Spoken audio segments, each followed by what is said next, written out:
37장에 보면 하나님께서는 날 에스겔의 손을 잡고 에스골 골짜기, 그 사방에 널브러져 있는 마른 뼈다귀들을 보게 하십니다.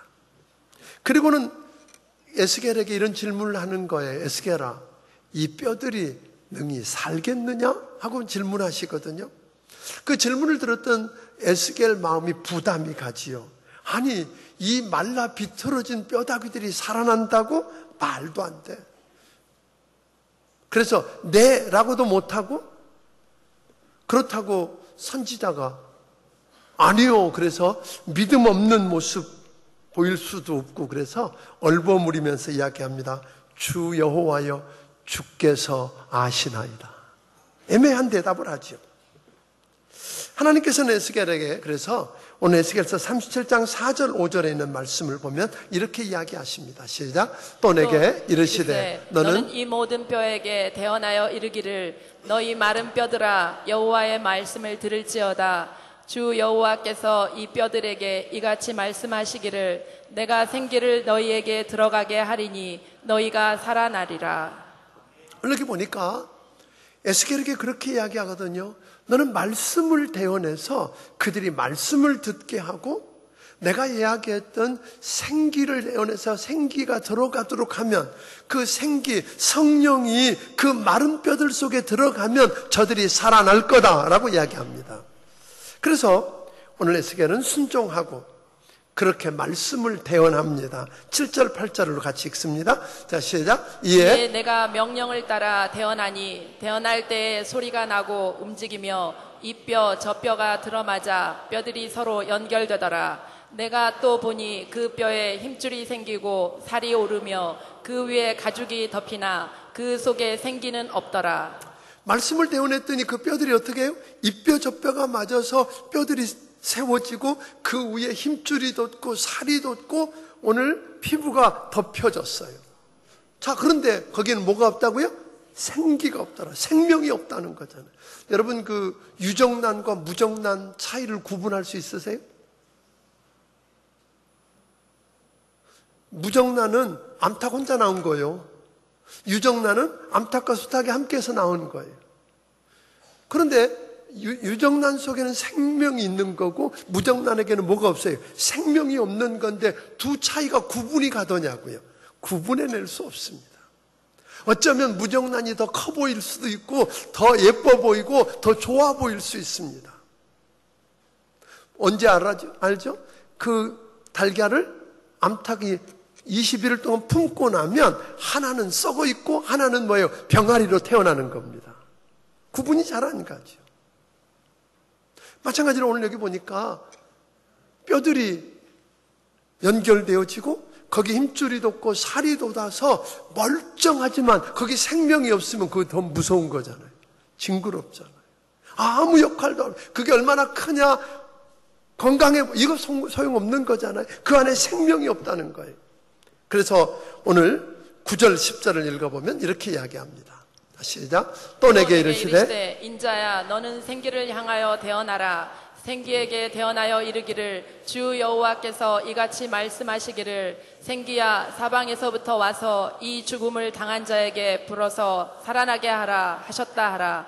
이에 내가 그 명령대로 대언하였더니 생기가 그들에게 들어가매 그들이 곧 살아나서 일어나 서는데 극히 큰 군대더라. 오늘 무슨 이야기예요? 거기에 생기, 즉 성령이 들어가니까 그 마른 뼈다귀들이 살아나서 하나님의 큰 군대가 되었다는 거 아니에요? 이런 역사가 일어났다는 거예요. 자, 여기서 우리에게 말씀하는 게 뭡니까? 진정한 영적인 회복과 치유의 역사는 성령 충만으로 가능하다라는 거예요. 말씀은 지적인 자각과 변화를 불러일으켜서 외적인 회복을 가져오지만 진정한 회복, 그 안에 생명이 들어가고 살아나는 회복은 성령이 임할 때 가능하더라 하는 것입니다. 바벨론 느부갓네살 왕에 의해서 예루살렘 성이 무너집니다. 성 안에 있는 모든 집들이 불타버리고 하나님을 예배하던 하나님의 성전마저 완전히 불타버립니다.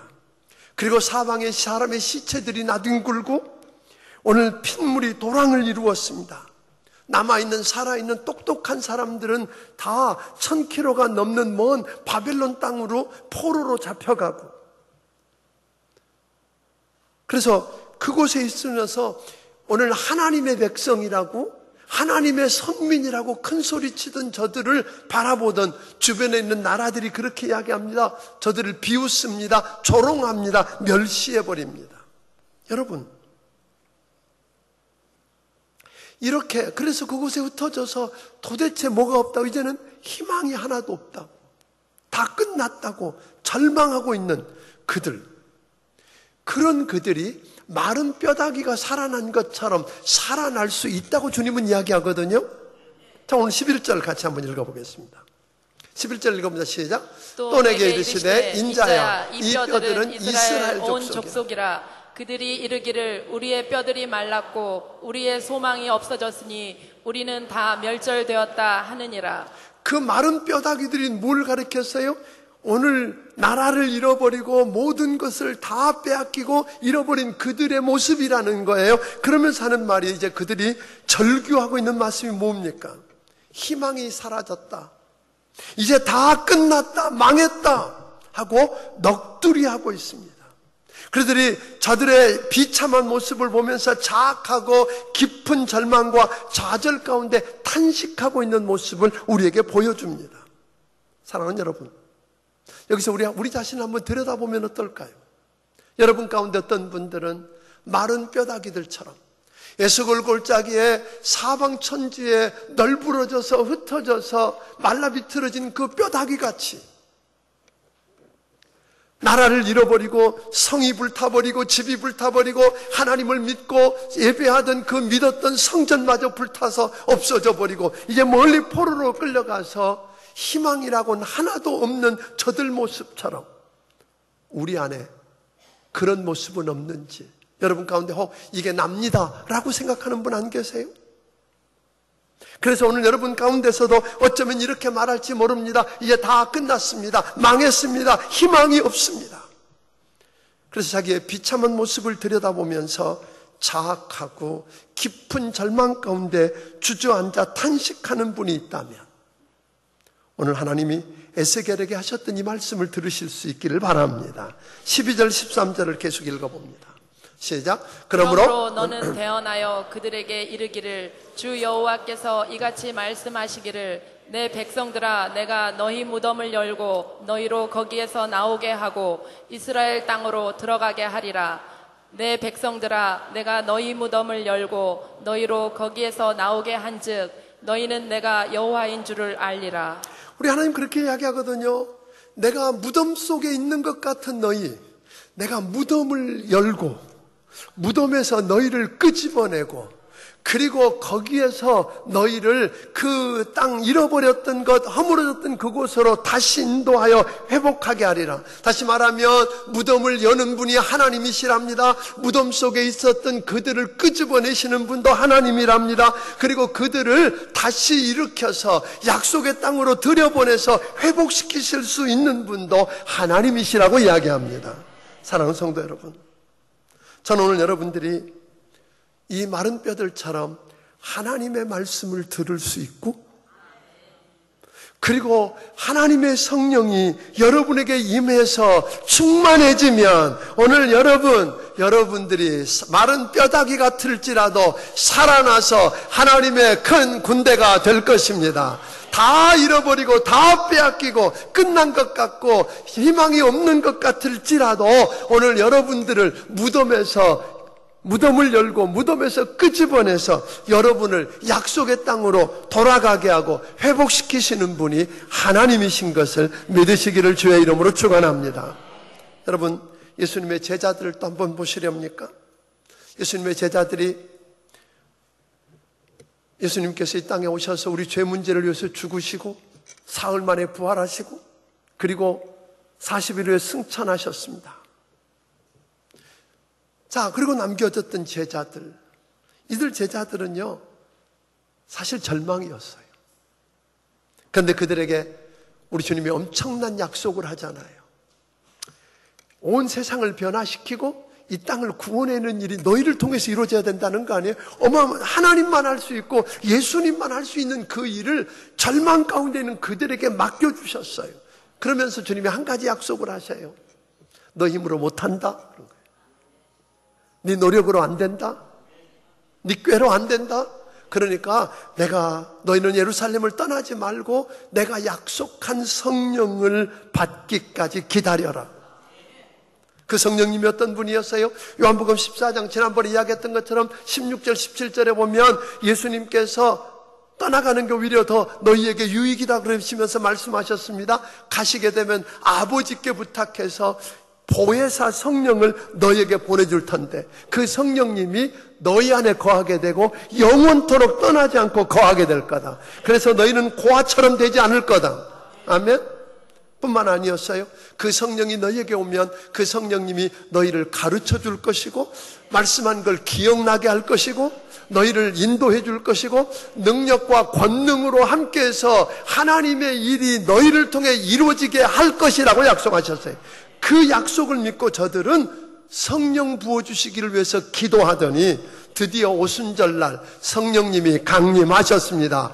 바람같이 그 위에 임해서 충만하게 되더니 불의 혀같이 오늘 그들 위에 각 사람에 임해서 저들이 성령 충만함을 받았고 성령이 말하겠음을 따라 말하고 하나님의 큰 일을 말하기 시작했다고 하는 것입니다. 사랑하는 성도 여러분, 예수님의 제자들 보세요. 보배 같은 하나님의 말씀을 예수님을 통해서 직접 들었던 사람들입니다. 부활하신 예수님을 직접 만져도 보고 직접 대면하여 보았던 그 사람들입니다. 그런데 저들은 달라지지 않았어요. 그렇게 해놓고도 여전히 좌절합니다. 여전히 두려워합니다. 여전히 무기력합니다. 그래서 주님 맡기신 일을 할 수 없다고 문을 걸어 잠그고 벌벌 떨던 그들이었습니다. 그런데 그들 위에 하늘문이 열리고 성령이 임하니까 여러분 변화되었습니다. 그들이 하나님의 능력 있는 군사들이 되었다고 하는 것입니다. 한번 보세요. 베드로가 어떤 사람이었어요? 작은 계집종 아이 말 한마디에 주님 모른다고 부인하던 사람입니다. 부활하신 주님을 만난 다음에도 쉽게 낭망하고 나 물고기 잡으러 간다고 옛날로 돌아가 버렸던 사람입니다.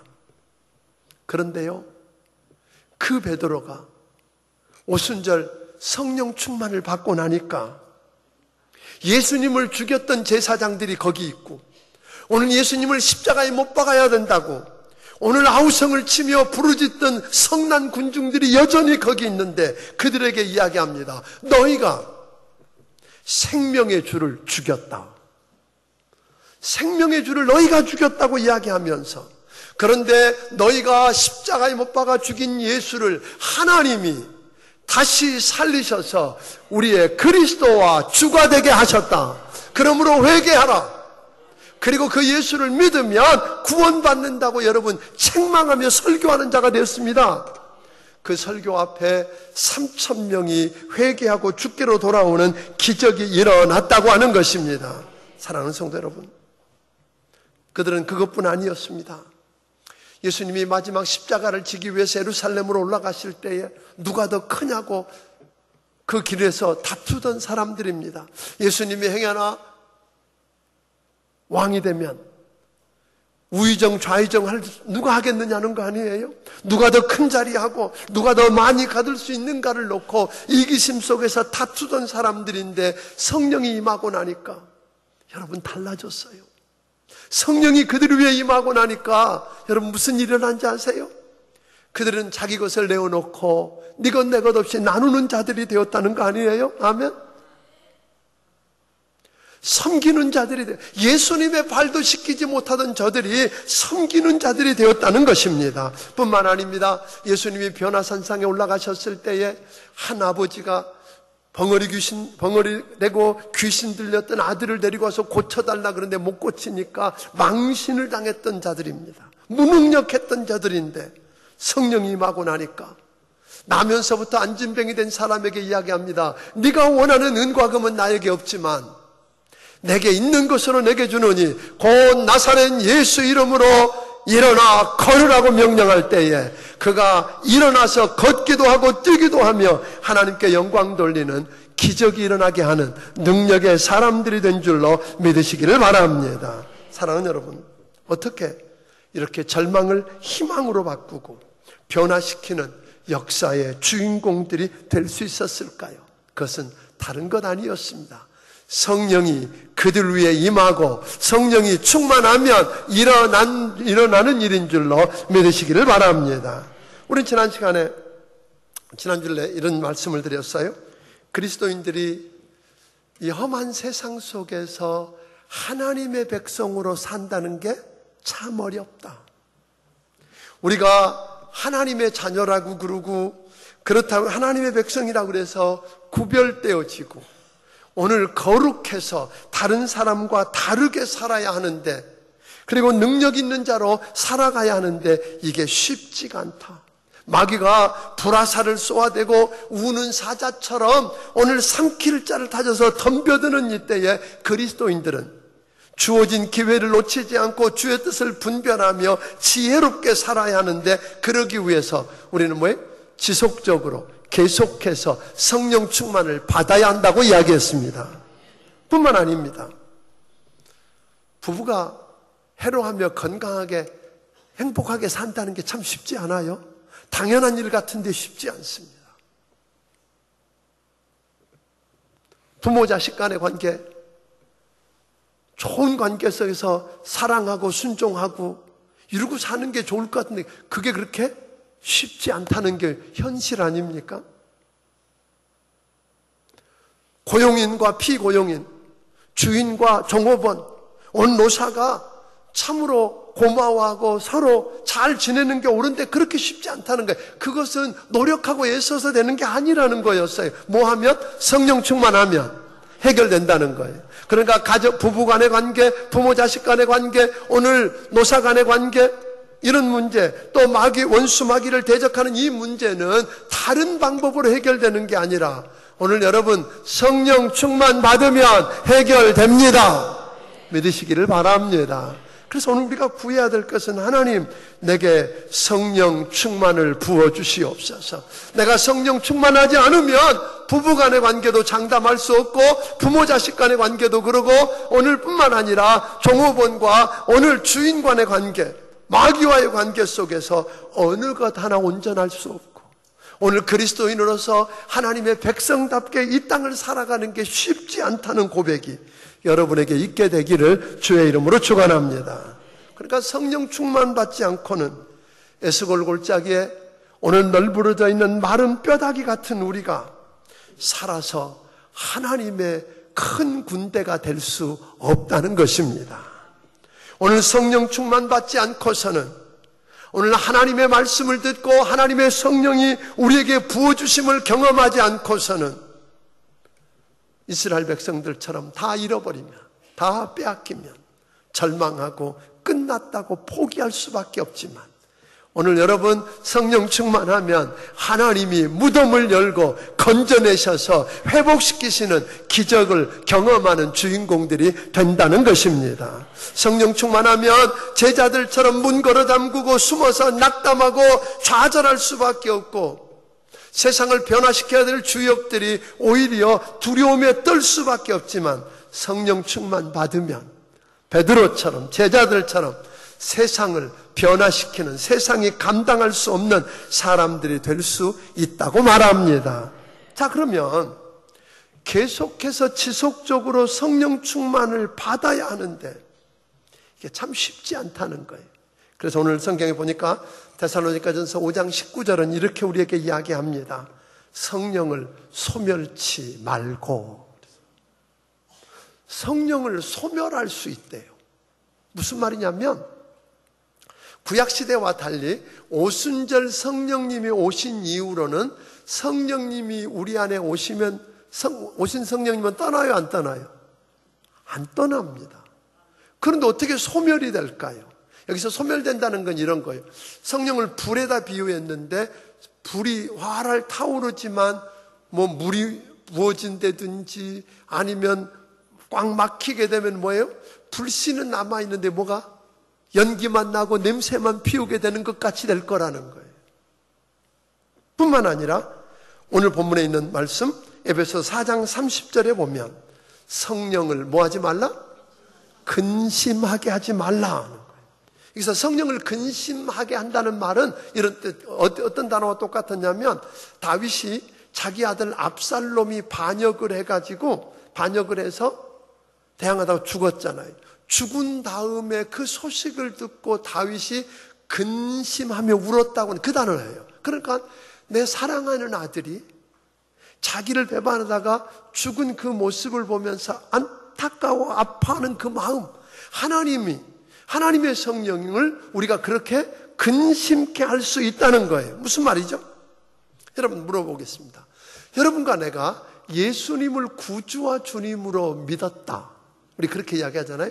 우리가 죄인인 것을 깨닫고 죄를 회개하고 예수님을 구세주요 주님으로 내 마음속에 모셔드리면 우리는 하나님의 아들이 되고 딸이 됩니다. 하나님을 우리는 천지를 지으신 하나님을, 이 세상을 다스리고 통치하시는 왕이신 하나님을 우리 아버지라고 부를 수 있습니다.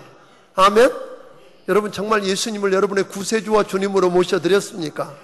하나님을 여러분의 아버지라고 부를 수 있습니까? 그렇다면 예수님을 모셔드리는 순간 여러분 안에 누가 오셨어요? 성령님이, 아멘? 예수님이 오셔서 즉 예수의 영인 성령으로 우리 안에 오십니다. 그래서 그 성령님이 우리 안에 내주하시기 시작합니다. 영원토록 계실 것입니다. 그리고 또 하나 그렇게 이야기했어요. 그때 성령이 오실 때 그걸 성령 침례라고 그랬고, 또 다른 말로는 하나님이 성령으로 우리에게 도장을 찍었다는, 인쳤다는 거예요. 너는 내 것이야. 여러분과 내가 누구 것이라고요? 정말 믿으십니까? 내가 누구 작품이라고요? 또 누가 고칠 수 있는 그런 작품이 아니란 말이에요. 전능하신 하나님이 여러분과 나를 만들어 놓고 너는 내 것이야. 아멘? 내 것이라고 주장하는 대단한 사람입니다. 그런데 한번 보세요. 성령님이 지금 우리 안에 계시고, 아멘?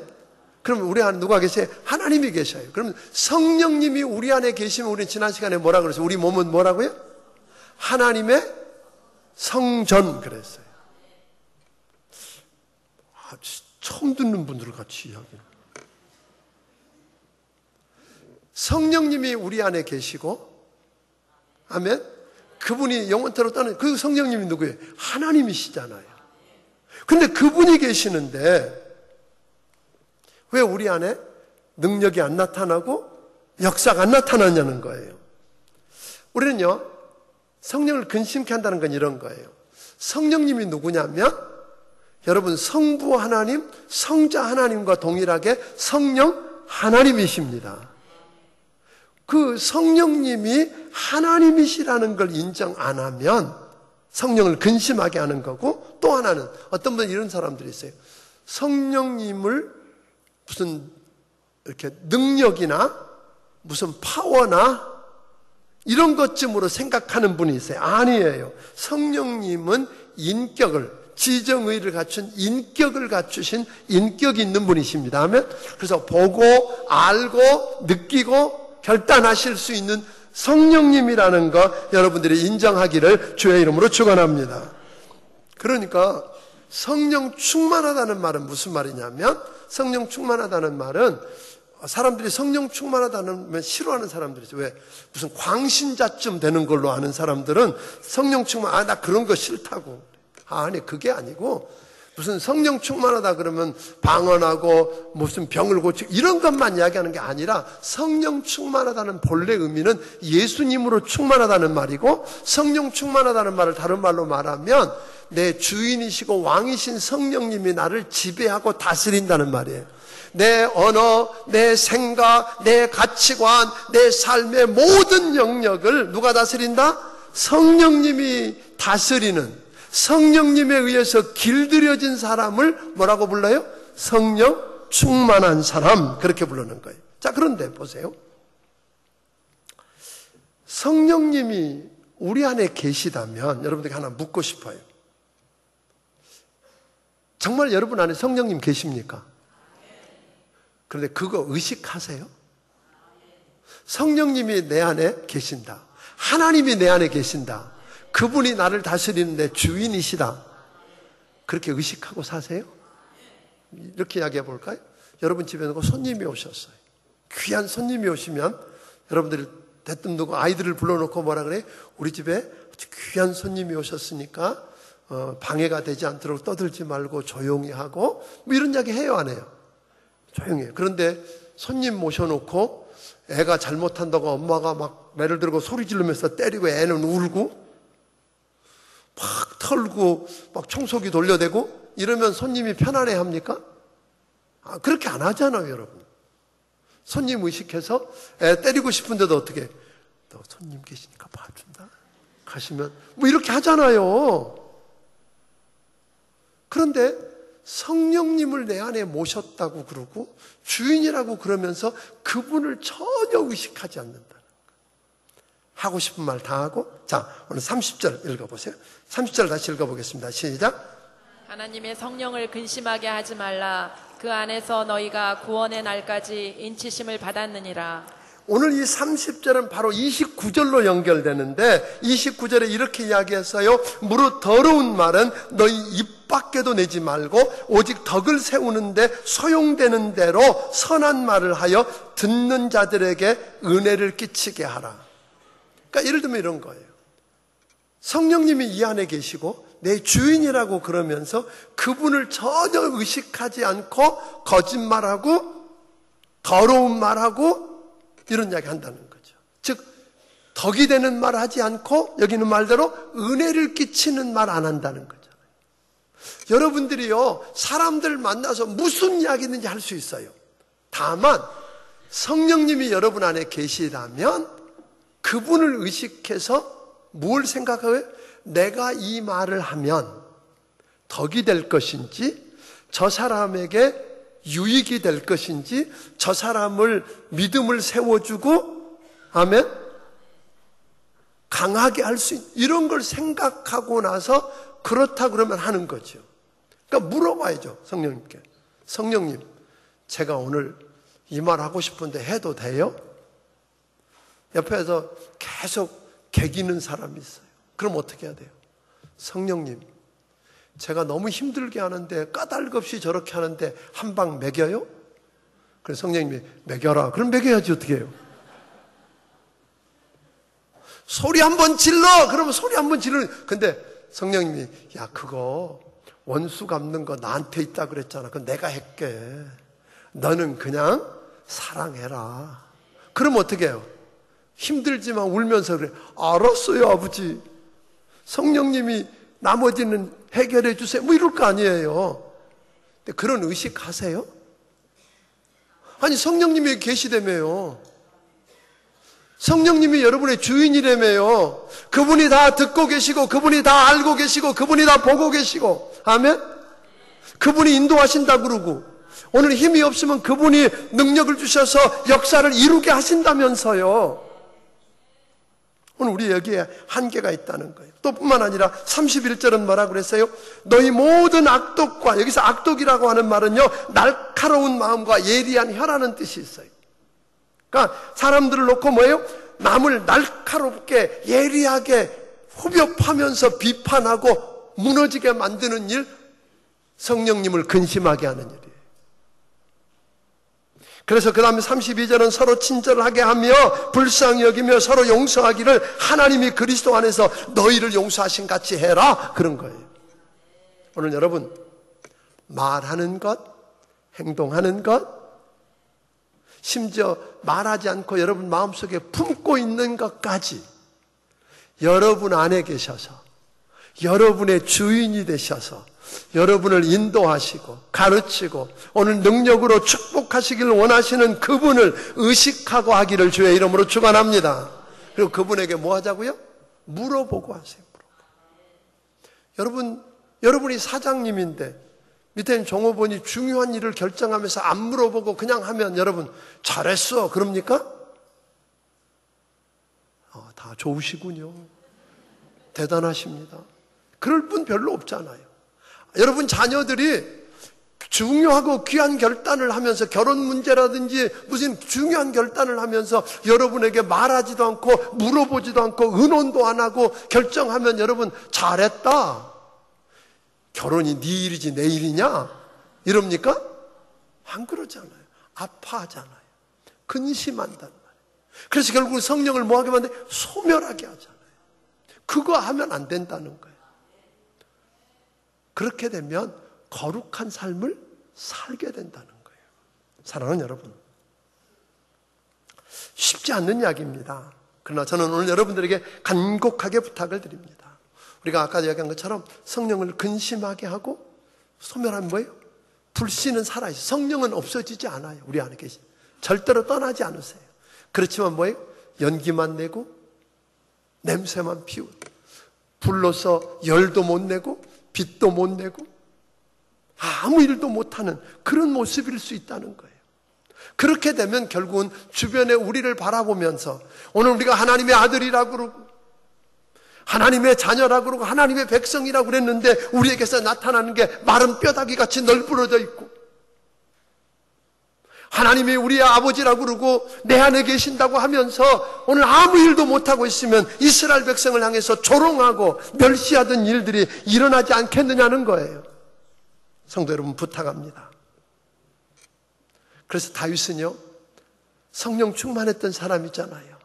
대단한 역사를 이루었는데 어느 날 우리아의 아내 밧세바를 범하고 살인하게 돼요. 죄를 짓게 돼요. 그렇지만 회개하고 하나님 앞에 돌아왔을 때 하나님이 살려주신다고 그랬을 때도 그는 침상이 젖도록 회개하고 기도했는데 그 첫 번째 제목이 뭔 줄 아세요? 내 왕의 자리에서 밀려나지 않게 해주세요. 이런 기도 안 했다고요. 오래 살게 해주세요. 이런 기도 안 했어요. 그가 기도한 게 뭔 줄 아세요? 하나님 성신을 내게서 거두어 가지 마옵소서. 내가 왕의 자리에 있고 여전히 우리 왕국이 강건할지라도 성령이 떠나가시면 나는 마른 막대기입니다. 이런 거 아니에요? 여러분 별걸 다 가지고 계셔도 성령님 떠나가시면 우리는 아무것도 아닙니다. 그러나 여러분 비록 아무것도 없어도 마른 막대기 같아도 마른 뼈다귀 같아도 다 잃어버렸어도 하나님의 말씀을 여러분이 들을 수 있고 하나님의 성령이 여러분 위에 충만하게 임재할 수 있으면 여러분은 대단한 사람들입니다. 여러분을 통해서 하나님만 하실 수 있는 귀한 일들이 일어나게 될 줄로 믿습니다. 그래서 여러분들에게 부탁합니다. 우리는 지난 한 달 내내 성령님이 누군지, 그렇죠? 성령님이 뭘 할 수 있는지, 어떻게 성령 충만을 받는지, 성령 충만한 사람은 어떻게 살아야 되는지 이야기했는데 오늘 성령이 임해서 충만하면 필연코 우리에게서 나타나는 성품이 있어요. 그 9가지 성품을 오늘 내일부터 이야기할 것입니다. 새벽에 오세요. 오셔서 저는 이번 한 주간 여러분들에게 부탁합니다. 뭐 해달라고 문제 해결해달라고 기도하기 전에 뭐가 해결되면 돼요? 성령 충만하면 하나님의 마른 뼈다귀들처럼 말씀을 들을 수 있고 그 위에 하나님의 신이 거해서 충만할 수 있으면 여러분 살아날 것입니다. 해결될 것입니다. 오늘 그걸 놓고 기도했으면 좋겠어요. 그리고 여러분을 통해서 사랑과 희락과 화평과 자비와 양성과 온유와 충성과 절제 같은 그런 풍성한 열매들이 여러분에게 주렁주렁 맺혀져서 여러분을 보는 사람들이 저 사람은 하나님의 사람이라고 아멘 고백하는 귀한 일들이 일어나기를 주의 이름으로 축원합니다. 기도하겠습니다.